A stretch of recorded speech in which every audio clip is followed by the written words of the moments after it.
Assalamualaikum warahmatullahi wabarakatuh.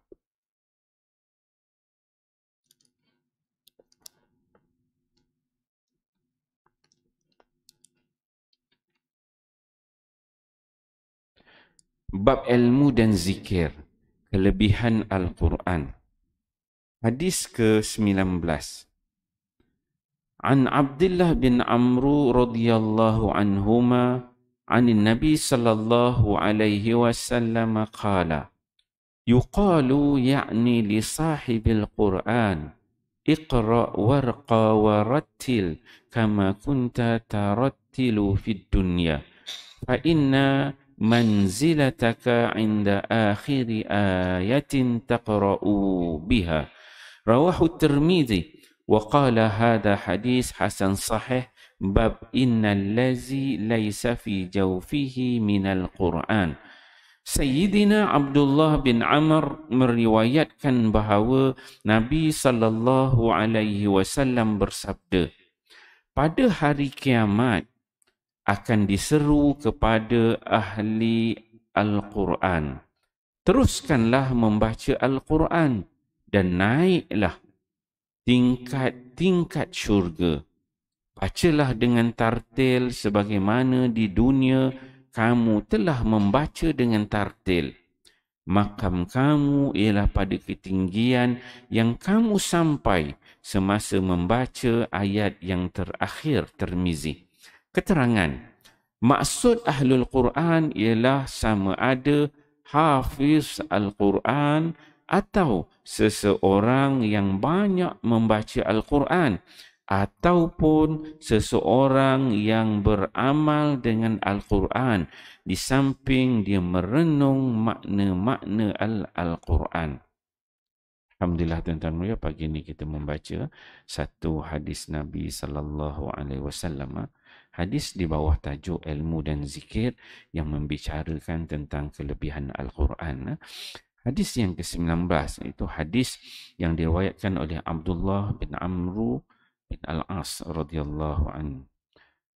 Nama Abdullah ni kita dah beberapa kali cerita kan. Ada Abdullah bin Umar, ini Abdullah bin Amru. Pernah saya ceritakan Abdullah bin Amru ni yang dia tak kahwin-kahwin, akhirnya kahwin, tak dapat nak bersama dengan isteri, sibuk hidup dia. Siang dia berpuasa, malam dia membaca Al-Quran, dan setiap hari dia mengkhatamkan Al-Quran sebanyak 30 juzuk sampailah dia wafat. Dia berjanji kepada Allah Subhanahu, kepada Nabi sallallahu alaihi wasallam bahawa dia akan istiqamah untuk terus tiap-tiap hari mengkhatamkan Al-Quran sebanyak 30 juzuk. Walaupun Nabi bagi dia diskaun. Nabi kata, sehari baca 1 juzuk dah lah, sebulan sekali khatam. Tapi tak nak. Dia berkeras tiap-tiap hari dia nak khatam 30 juzuk Al-Quran. Siang puasa, malam dia qiyam dengan Quran. Itu hebat. Abdullah bin Amru bin Al-As. Jadi dalam hadis yang diriwayatkan ini daripada Nabi SAW, dia menyebutkan bagaimana dia boleh jadi seorang yang membaca Quran sedemikian. Dia pernah mendengar kata-kata Nabi. Apa kata Nabi? Yuqalu yakni li sahibil Quran. Yang mana Nabi SAW pernah berkata kepada siapa?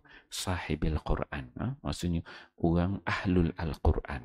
Siapa dia Ahlul Al-Quran? Ini disebutkan dalam keterangan dekat bawahnya. Sama ada yang pertama dalam keterangan kitab ni dikatakan seorang yang hafiz Al-Quran. Ngapal, baca, hafizkan. Itu yang pertama. Ataupun yang kedua, dia sebut sini, orang yang banyak membaca Al-Quran. Itu yang kedua. Ataupun yang ketiga, orang yang beramal dengan Al-Quran di samping dia merenung isi-isi kandungan Al-Quran. Kalau kita pecahkan kepada keterangannya, ada 4 golongan yang dikatakan sebagai Ahlul Quran. Pertama, Hafiz Al-Quran. Kedua, orang yang banyak baca Al-Quran. Ketiga, orang yang beramal dengan isi kandungan Al-Quran. Yang keempat, orang yang merenungkan isi-isi kandungan makna Al-Quran. Jadi kita nak hafiz Quran ni taklah, kita ni tak hafal lah. Kita ni orang marhain aja, orang biasa je, orang kampung. Jadi yang kedua tu kita boleh tuan-tuan. Kita ni kena banyak membaca Quran. Nak baca Quran ni dia tak perlu sijil tinggi-tinggi, tak perlu susah-susah payah. Datang masjid buka Quran baca je, kan? Kat rumah boleh baca, dalam kereta boleh baca, kat pejabat boleh baca, mana-mana kita boleh baca. Baca Al-Quran, baca aja. Okey, kemudian yang ketiga juga kita boleh jadi golongan yang beramal. Bila kita dah faham hukum hakam tu, kita boleh beramal dengan Al-Quran. Kemudian kita juga boleh merenung makna-makna golongan yang keempat. Buka terjemahan Quran, baca. Sekarang ni banyak terjemah bahasa Melayu. Buka tafsiran Al-Quran. Baca itu kita boleh merenung makna. Ada 4 golongan. Yang pertama tu kita tak dapat lah. Kita tak hebat macam tu. Yang 3 tu insyaAllah sama-sama kita boleh usahakan. Apa kata Nabi SAW?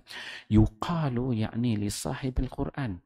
Nabi katakan pada hari kiamat nanti. Ini bukan cerita dekat dunia, ini cerita dekat akhirat. Nabi kata pada hari akhirat nanti akan dikatakan kepada 4 golongan ini. Yuqalu li sahibil Quran ikra.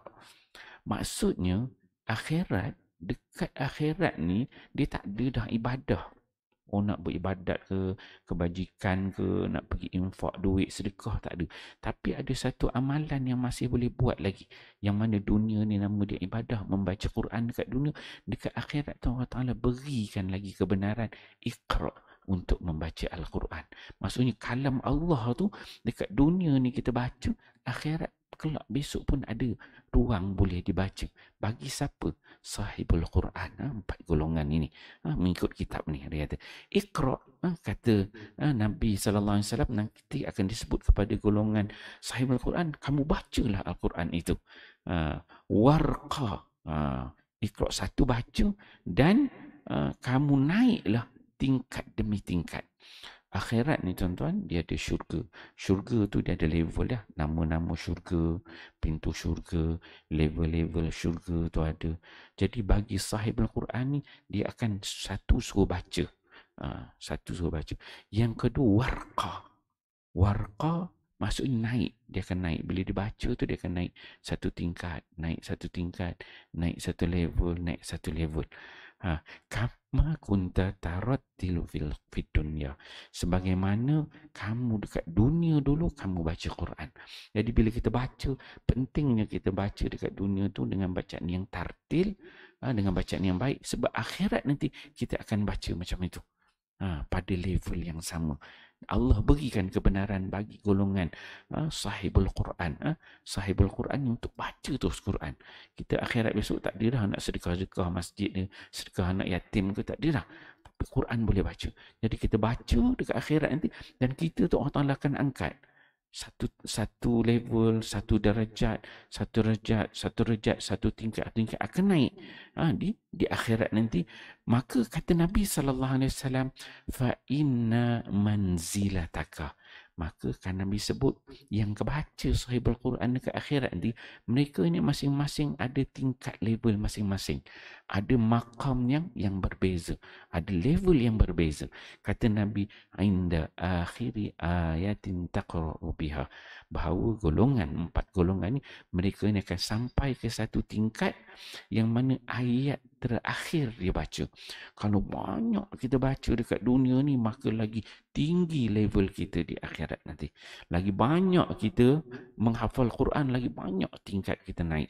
Lagi banyak kita beramal dengan Quran, lagi tinggi tingkat darjat kita di sana. Lagi banyak kita baca, kita renung makna-makna Al-Quran, maka level kita akan diletakkan lagi tinggi di akhirat kelak nanti. InsyaAllah tuan-tuan mulia, boleh kita dengar hadis ini.